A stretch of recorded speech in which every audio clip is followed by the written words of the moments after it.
buenas, ¿qué tal? Bienvenidos.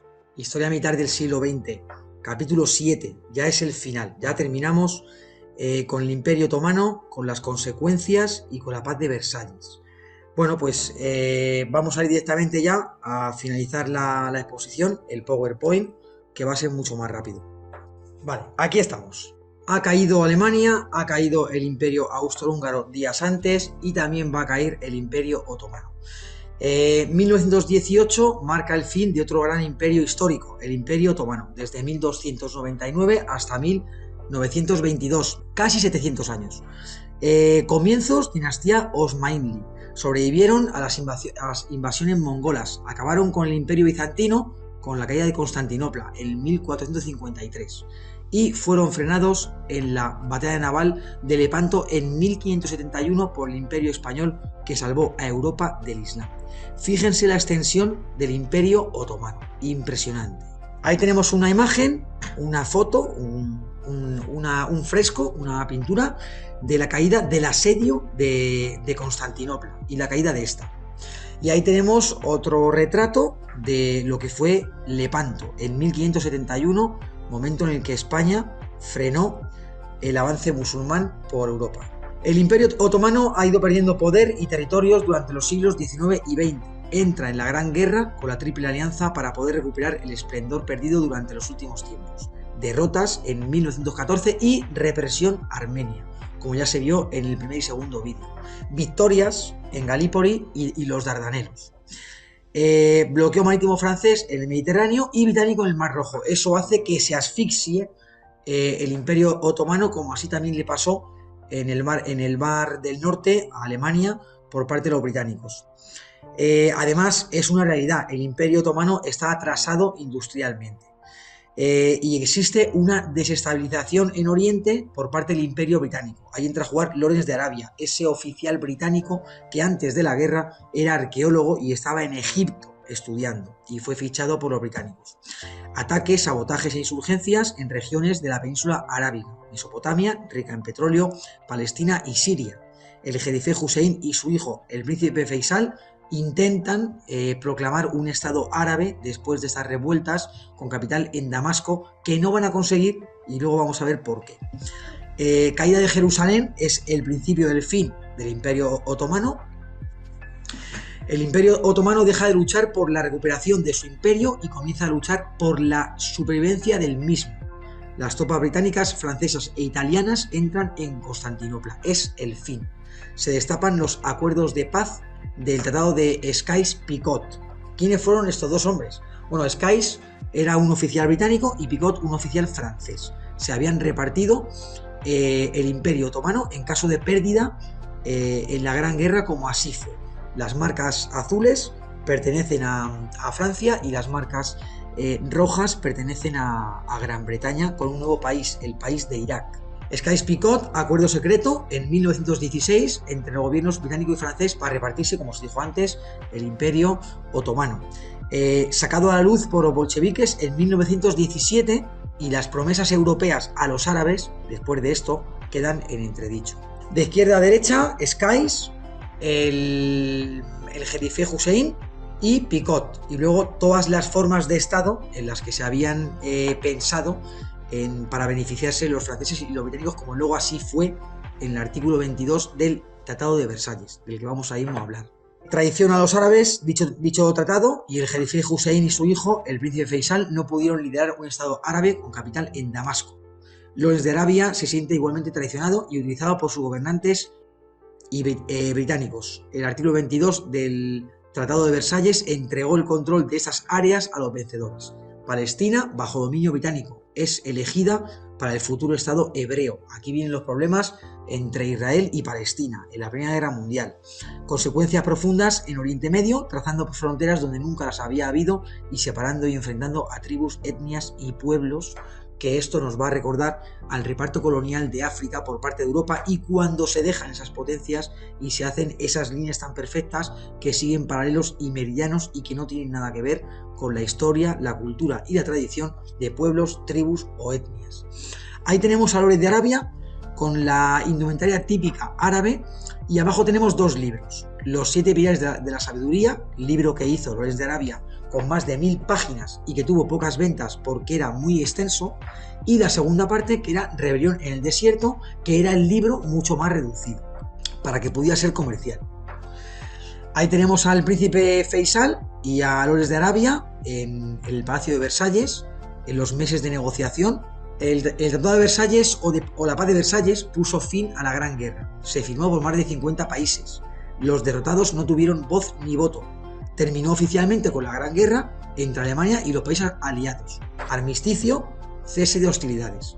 Fue firmado y refrendado el 28 de junio del 19, 5 años después exactamente de la muerte del archiduque Francisco Fernando en Sarajevo a manos de Gavrilo Princip, en la Galería de los Espejos del Palacio de Versalles, el mismo lugar en el que se había proclamado a Guillermo I emperador de Alemania después de la guerra franco-prusiana en 1871. Las dos fotos de la izquierda son las fotos de la proclamación del emperador Guillermo I en 1871, y las dos fotos de la derecha se están haciendo el nuevo orden después de la Primera Guerra Mundial, en 1919. Ahí tenemos toda la formación de nuevos países, como ya se vio en el pasado vídeo: Finlandia, Estonia, Letonia, Lituania, Polonia, que va a coger más partes y va a tener salida al mar partiendo en dos a Alemania y Prusia Oriental, Checoslovaquia, Austria, Hungría, fruto de la fragmentación del Imperio Austrohúngaro, Siria, Líbano e Irak, nuevos estados creados a raíz del acuerdo Sykes-Picot, como se dijo antes. También Italia va a coger parte en Trentino, parte del Imperio Austrohúngaro, la formación de Yugoslavia y la toma de Alsacia y Lorena por parte de Francia. Ahí tenemos cuatro fotos, cuatro imágenes, en las que se puede ver que el coste de la guerra es exageradamente desorbitado para Alemania y no van a poder pagarlo. La foto de la derecha arriba es la famosa puñalada por la espalda a los militares alemanes por parte de la sociedad y los políticos alemanes, que decía el Kaiser Guillermo II, y la foto de abajo es a Adolf Hitler, a ese cabo de la Primera Guerra Mundial, saliendo del Tratado de Paz de Versalles como consecuencia de esa paz deshonrosa. Curiosidades de la Gran Guerra. La tregua de Navidad, 1914. Fue un movimiento espontáneo en el día de Nochebuena, el 24 de diciembre del 14, cuando los alemanes decoraron los árboles de Navidad en sus trincheras y cantaban la canción de Noche de Paz. Los británicos hacen lo propio y comienzan a enviarse mensajes tales como: si tú no disparas, nosotros no disparamos. Salen a la zona de nadie y comparten comida, se obsequian con regalos, juegan al fútbol y charlan. Al día siguiente acuerdan volver a verse y enterrar los cadáveres. Se ofician misas en ambos idiomas y se ayudan mutuamente en diferentes tareas: enterramiento, reconstrucciones. A la superioridad no le gusta este gesto y se planea una operación para antes de Nochevieja. Acontece en el frente occidental y se extiende por todo el entramado de trincheras. Lo que ven los alemanes y británicos es a un ser humano igual que a ellos, que además comparten la misma fe religiosa. Algunos oficiales serán relevados del mando, llevados a otras posiciones o arrestados por este hecho. Al siguiente año, la tregua fue en zonas esporádicas y bajo amenazas de fusilamientos por parte del alto mando.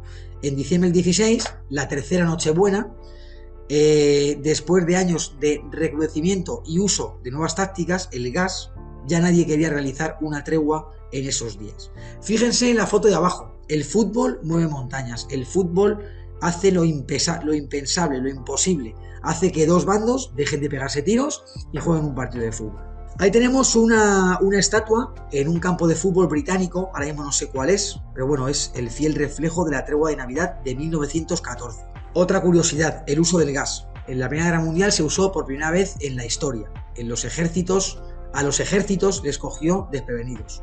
Usaron todo tipo de artilugios hasta dar con la solución, con las máscaras de gas. ¿Qué era lo que hacían?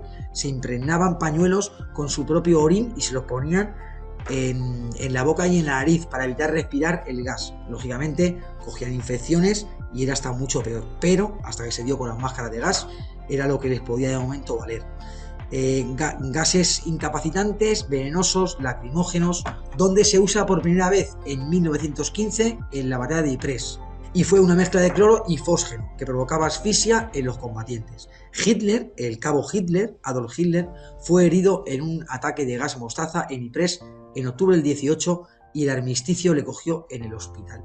Apertura del mercado laboral a las mujeres. Con el inicio de la Gran Guerra, los varones fueron al frente, las bajas eran desorbitadas y las mujeres tuvieron que trabajar no solo en casa y en el campo, que ya era bastante, también en las fábricas. Al finalizar la Gran Guerra se intentó que volvieran a sus quehaceres diarios, pero en muchísimos casos esto fue prácticamente imposible. España, con el gobierno de Eduardo Dato, se declara neutral al comienzo de la guerra. Su Majestad el Rey Alfonso XIII considera que España no está preparada militar, política ni económicamente. No tiene alianzas de peso con ningún país como para entrar por obligación en ella, en la guerra. Pero sí ha firmado en la conferencia de Algeciras en 1906 la ocupación del protectorado de Marruecos junto a su vecino francés, a su vecino galo. España es una realidad, es una potencia venida a menos tras las derrotas de 1898 en las guerras hispanoamericanas. Cuba, Filipinas, Puerto Rico, la isla de Guam, las Islas Carolinas, las Islas Marianas. Y además tiene bastante con explorar y ocupar las zonas asignadas al Rif y a la Habana.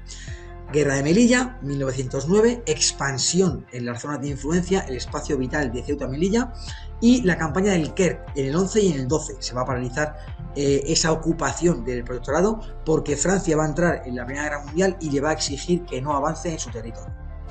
Infinidad de militares de alto rango viajan a los frentes occidentales en el bando francés para conocer las TTPs y estudiarlas. Técnicas, tácticas y procedimientos que estaban haciendo los franceses en la Gran Guerra. España produce y exporta todo tipo de productos a los países beligerantes. Esto hace una burbuja económica exageradamente grande y cuando acaba la guerra se produce una recesión y una depresión en toda España. Se paralizan las acciones de ocupación del protectorado por estar Francia inmersa en el conflicto. En base a la neutralidad de España, Su Majestad el Rey Alfonso XIII creó la Oficina de la Guerra Europea en el Palacio Real al margen del gobierno. El objetivo de esta oficina era dar información a las familias de combatientes en el frente, vigilar el buen trato de los prisioneros de guerra en los centros de internamiento, canje de prisioneros, repatriación de heridos, trato humano en cualquier bando o conflicto. La oficina llegó a atender a más de 200.000 solicitudes, de las cuales más de la mitad provenían de Francia. Y Alfonso XIII, como aparece ahí en la imagen, fue portada unas cuantas veces de la revista Time, esta es en 1924. Ahí tenemos una foto en el Palacio Real de Madrid, trabajadores atendiendo esas peticiones y solicitudes de investigación de desaparecidos, heridos, etc. La fiebre española, la gripe española. Aunque no se originó en España, ni tampoco tenía nada que ver con los españoles, se llamó así porque la prensa nacional de la época fue la primera en reportarla debido a la censura bélica de las potencias intervinientes. Mató a más personas, luego lo veremos en las consecuencias, a más personas que la propia guerra. Fue debida a las condiciones de insalubridad de las ciudades y a la poca higiene en el frente de batalla, con los cuerpos desmembrados de los militares en tierra de nadie o en las propias trincheras a causa de las explosiones diarias de los cañones de artillería, además de las ratas y las pulgas campando a sus anchas. Ahí tenemos una imagen de un hospital de campaña y bueno, pues cientos de personas con la fiebre o la gripe española. Consecuencias de la Gran Guerra. Es el fin de las monarquías absolutas en favor de la nueva corriente, las naciones y las democracias, como así proclama Woodrow Wilson, el presidente de Estados Unidos. Es el fin de los imperios alemán, austrohúngaro, ruso y otomano. Solo va a sobrevivir el imperio británico. Hay un cambio en el plano político mundial, por supuesto, se van a crear muchos países debido a la fragmentación de estos imperios en mini estados, aparecen nuevos estados y hay un auge de los nacionalismos. Consolidación de Estados Unidos como potencia mundial, por supuesto, y consolidación de Francia, Gran Bretaña e Italia como potencias europeas en detrimento de Alemania y el imperio austrohúngaro. Creación de la Sociedad de Naciones, que vamos a ver que no vale para nada, porque la Segunda Guerra Mundial no la puede evitar, y después de la Sociedad de Naciones se va a crear la ONU, que esa va a tener más sentido. Bueno, y realmente si a Alemania le va mal en Europa, a Europa le va a ir mal. Hay una gran crisis total en Alemania, política, nacional, económica, social, como ya vimos en los vídeos anteriores. Reducción drástica de la población autóctona varonil europea a causa de la guerra, incremento de la industria bélica, nuevos carros de combate, destructores, submarinos, aviones, armas ligeras, armas contra carro, lanzagranadas, lanzallamas, minas, diferentes tipos de gas venenoso, asfixiante, paralizante, desarrollo de nuevas armas de destrucción. Como no, por supuesto, ya hemos creado la industria armamentística y bélica y estamos ya potenciándola. Nuevo Estado turco, nuevo Estado ruso, guerras civiles entre diferentes países para afianzar los nuevos territorios ganados en la paz de Versalles, y además hemos generado el problema palestino-árabe en la Primera Guerra Mundial. Auge del nacionalsocialismo en Alemania, odio al invasor, periodo de entreguerras convulso y bueno, está claro, ¿no? El epílogo de la Primera Guerra Mundial, el Tratado de Versalles, es el prólogo de la Segunda Guerra Mundial. 10 millones de muertos, 20 millones de heridos, 35 millones de muertos en el mundo por la gripe española entre 1918 y 1920. La población europea en ese momento tiene 500 millones de personas y la mundial tiene 1.800 millones de personas. Nada comparado con lo actual, que tenemos 8.000 millones de personas. Bueno, en esta época perder tantas personas era significativo, ¿no? Con esta población. Además, millones de mutilados, enfermos y locos, con la nueva psicosis neurótica o estrés postraumático, como se le llama ahora. Y generaciones enteras marcadas por el desastre. Miles de millones en pérdidas materiales, destrucción total de la infraestructura europea y, después de la guerra, se deja un mensaje claro. El mensaje es que el que gana la guerra impone las condiciones del nuevo orden mundial, por lo cual todos los países a partir de ahora se van a afanar en sumarse a la carrera industrial armamentística para poder tener las mejores armas y poder atacar o dominar a su enemigo con mucha más facilidad. Esas dos imágenes icónicas, un camposanto en cualquier lugar de Bélgica o Francia, con cientos de tumbas, probablemente no sepan ni quién está enterrado allí, y la foto de abajo pues haciendo referencia al poema del teniente coronel de los campos de Flandes, ¿no? En el que las amapolas crecen con la sangre roja de los combatientes que están enterrados debajo de la tierra. Bueno, pues nada más, hemos terminado, por mi parte nada más, séptima parte de la Gran Guerra, la Primera Guerra Mundial. Ha sido un honor, ha sido un placer, espero que esta serie de vídeos les haya gustado.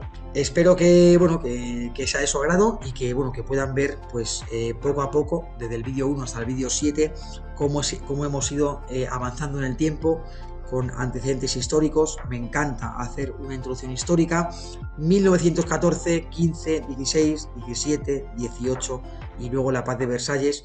Y bueno, pues el epílogo de Versalles es el prólogo de la Segunda Guerra Mundial, de la invasión de Polonia por parte de Alemania el día 1 de septiembre de 1939, y que luego, semanas después, también Rusia, la URSS, va a invadir Polonia en base a ese acuerdo de Ribbentrop-Molotov, que son los ministros de Asuntos Exteriores del Tercer Reich y de la URSS respectivamente.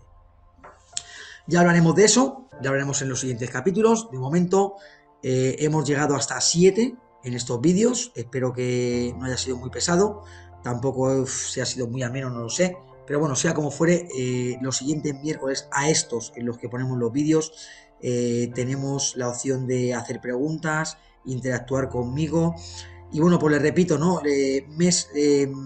Semana 1 y semana 3 ponemos vídeos, y semanas 2 y semana 4 de mes, sin contar la quinta semana si la hubiera. Por ejemplo, en marzo ha habido una quinta semana cayendo en miércoles, no hemos contado con ella. Pues les repito, les emplazo a que se metan en el canal y bueno, puedan conmigo interactuar, hacerme preguntas, hablarme, preguntarme por el chat, pues cosas de estos vídeos o de los vídeos que ustedes quieran. Si son de los vídeos recientes, podré responder mucho más rápido. Si son de otros vídeos, pues me costará un poco más, pero intentaré responder como estoy respondiendo, ¿no? Como curiosidad, ¿no? En muchos directos que estoy haciendo, me conecto a las 6 en punto y me voy a las 6:30, como dije en un principio, y los vídeos no los grabo, pues tampoco quiero saturar la malla, como dicen los militares.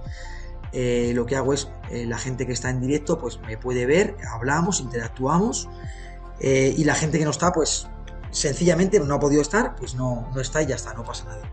Pero bueno, pues sea como fuere, he estado viendo estos últimos días, estos últimos vídeos en directo, que de 6 a 6:10 tengo 4 o 5 ojitos que me están viendo, Yo hablo como si hubiera 100, por supuesto. Y luego de 6:20 a 6:30 tengo 30, 40 ojitos. Bueno, tenga la gente que tenga, hay media en punto corto, porque es lo que dije en un principio y es a lo que me quiero ceñir, de 6 a 6:30. Y bueno, pues poco más. Les emplazo a que le den me gusta, a que hagan comentarios, a que compartan estos vídeos. Y bueno, y espero que les valgan para algo, que les valgan para que aprendan algo más de la Primera Guerra Mundial, de por qué estamos así ahora, cómo llegamos a la Segunda Guerra Mundial, en base a qué acuerdos, etc, etc, ¿no? Y bueno, y también pues que hace ya años hubo un imperio austrohúngaro, por ejemplo, que a lo mejor ustedes no lo conocían, supongo que sí, pero bueno, que la historia es historia y tenemos que contarla de forma objetivamente posible, la forma posible más objetiva, ¿no? Por así decirlo. Dejando a un lado la política, no nos interesa la política para nada, la política para los políticos y la historia para los amantes de la historia. Bueno, pues lo dicho, ha sido un placer, ha sido un honor, les espero en el siguiente vídeo y bueno, como chavales jóvenes, denle a me gusta, compartan, hagan comentarios constructivos por favor y bueno, y les veo en el siguiente vídeo. Muchísimas gracias.